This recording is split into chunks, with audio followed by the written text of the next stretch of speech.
David, Black Owl Guitars and Kazoo Theory Shop. I'm here in the shop today. I'm drilling holes. I have 95 holes to drill, but I'm drilling pilot holes because I'm really drifting. So I'm drilling holes so that I can drill holes, which doubles the amount of holes, giving me 95 to be 190 holes, right?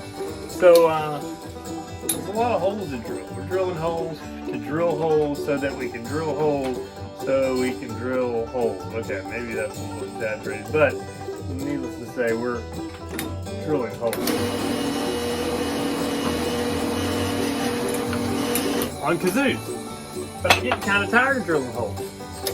So I thought we'd turn this into another episode of Guitars and Gardening. We look at some guitars, well, some kazoos, and we look at some gardening. We have a good old time. Let's pop out to the porch.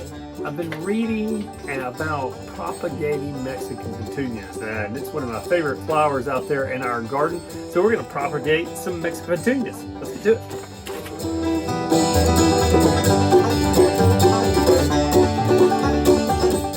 Hey, so we're out here by the Mexican petunias, and these were volunteers.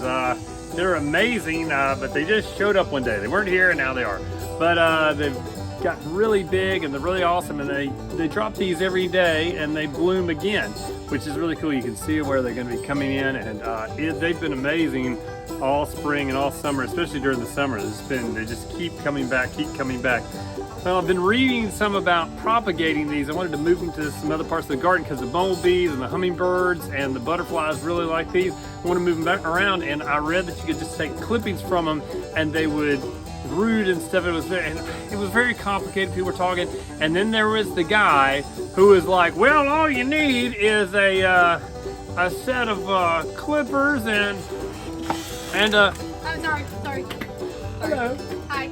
How are you? Good. What are you doing? I'm filming. I'm filming, yes. Apologies. We're propagating Mexican petunias today. Look, it's Lori. Hi.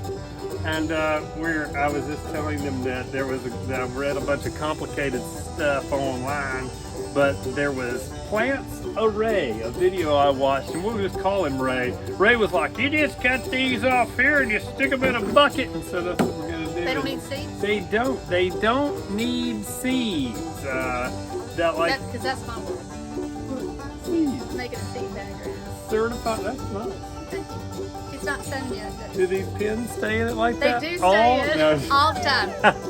So they don't. Is it a Ranger bag. I like the Ranger bag. So they don't ever need seeds. They don't. So as far as I know, he wasn't really that detailed about it. I know that like the leopard lilies over there have the seed pods and they drop. So I don't know where these came from. I don't know if there were seeds, if there are seeds, but I know that he said if we just come in here and clip at these nodes and we fill this up with water, you rip all the leaves off and stick them in there in a couple of weeks of root, and we can stick them in the ground somewhere else, and we can have these everywhere. Oh, So that's cool. So let's get to clipping.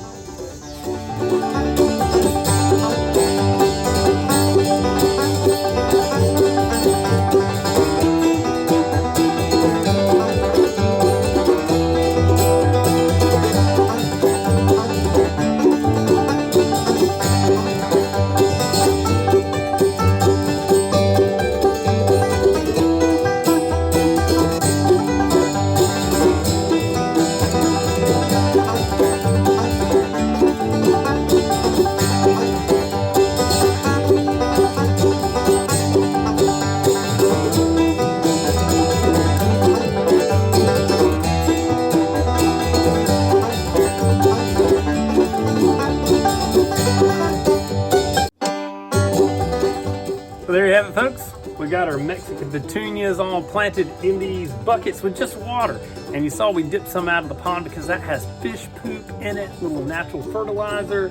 And according to Ray in the video I liked so much, you cut them at these nodes, and this is where the roots will form. You stick them in the water. 2 weeks from now, we'll have roots growing on there, and we can plant them, and it'll be fantastic, and we'll have lots and lots of Mexican petunias, which, like I said, they're my favorite. Oh, I got a little hummingbird guy here. You might be able to hear him.